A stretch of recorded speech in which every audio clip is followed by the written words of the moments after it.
Hey everybody, I am Taylor from Beard vs. Geek, where I show you it is okay to be a man and a geek at the same time.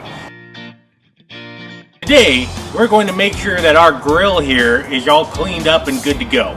And if you're like me, you forgot to do this in the fall, even though we all should. However, since summer is quickly at hand and it is time for grilling everything from hot dogs to chicken to human, it is time to actually clean this baby and to make sure that it is ready for a new season of meat. Now, in order to do this, first off, you need a couple of different tools.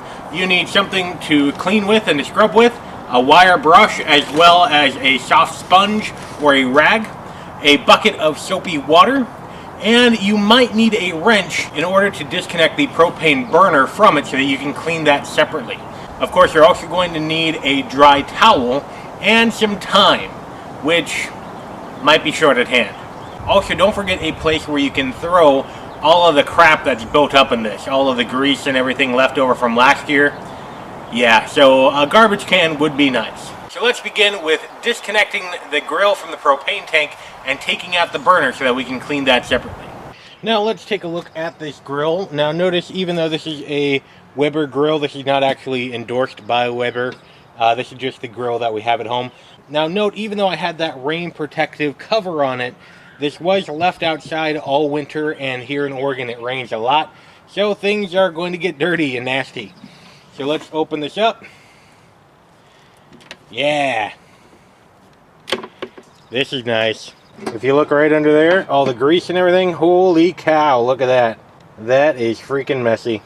That's messier than a Mexican brothel right there. Oh my goodness. So what we want to do is we need to get all of this crap out, all of the grease and everything from last year. We need to clean the grill surface, we need to clean this burner, and we need to make sure that everything is hooked up properly so that the propane can flow through this evenly, and we don't have any clogs or any holes anywhere, so that we don't have any cold spots.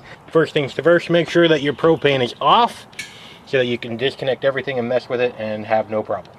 Alright, so first things first, after we disconnected the propane, let's get all of this stuff out because it's going to get in the way. It is all slimy and gross and nasty, and then that'll give us the room to actually disconnect the propane burner itself so that we can clean that separately before we clean the rest of this gunky, messy unit. You see, this is why you do this in the fall and you don't wait.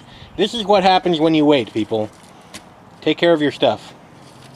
Don't follow my example. Alright, so if you're wondering what all this gross nastiness actually is, it is the grease and the animal fats that have dripped down and that has dried. So, you know, yay. Grody.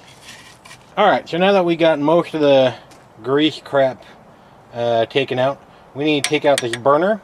The problem is that in order to do that, I need to unbolt this little bolt right here and then slide this over because we have the propane connected on this side and we have the electric starter on this side. Got to undo the bolt, pull it directly out so that it doesn't mess with the propane connection. There's the propane connection right there. Okay, so that slides out and I'm able to take out the burner through this hole right there. Now the reason we're taking out this burner so that we can properly clean it and get all of this gunk off of it, so that we have a solid propane connection. The propane is able to ignite all the way around instead of having clogging issues. Because when you have clogging, parts of this tube won't ignite and it won't catch flame, which means you're going to have cold spots on the grill, which means unevenly cooked meat or underly cooked meat, and that's not a good thing.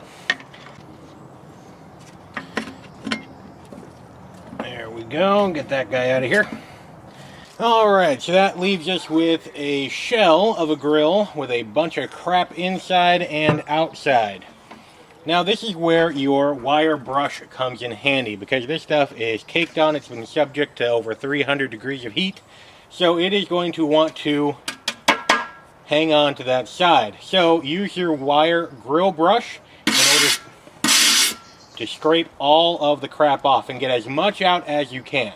Alright, so now that we've gone over this with a wire brush, we're able to actually see like the maker's mark now.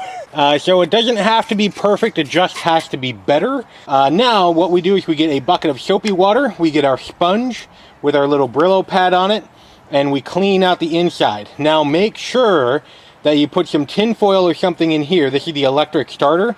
We don't want to get soapy water in that.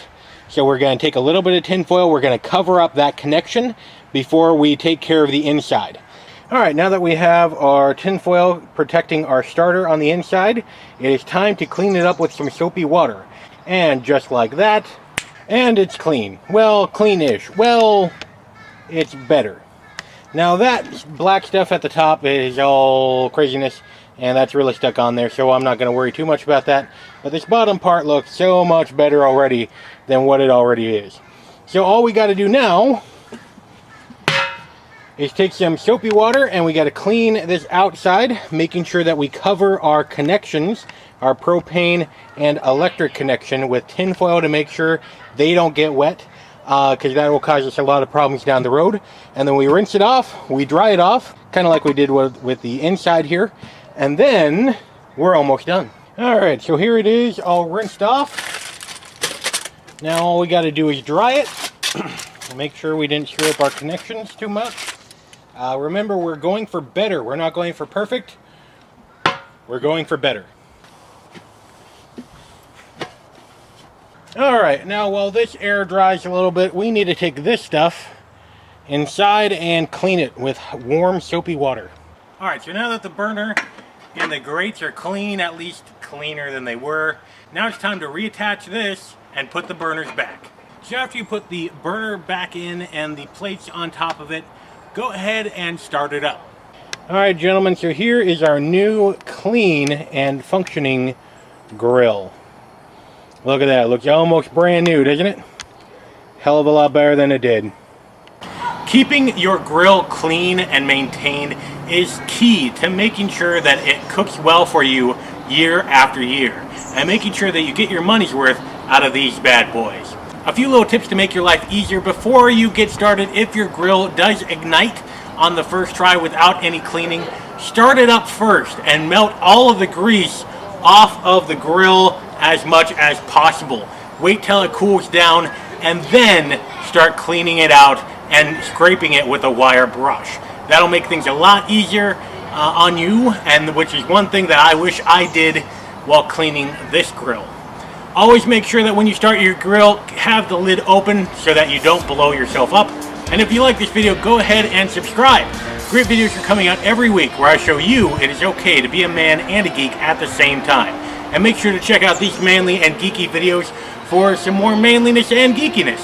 Because after all, if the women don't find you manly, they should at least find you geeky.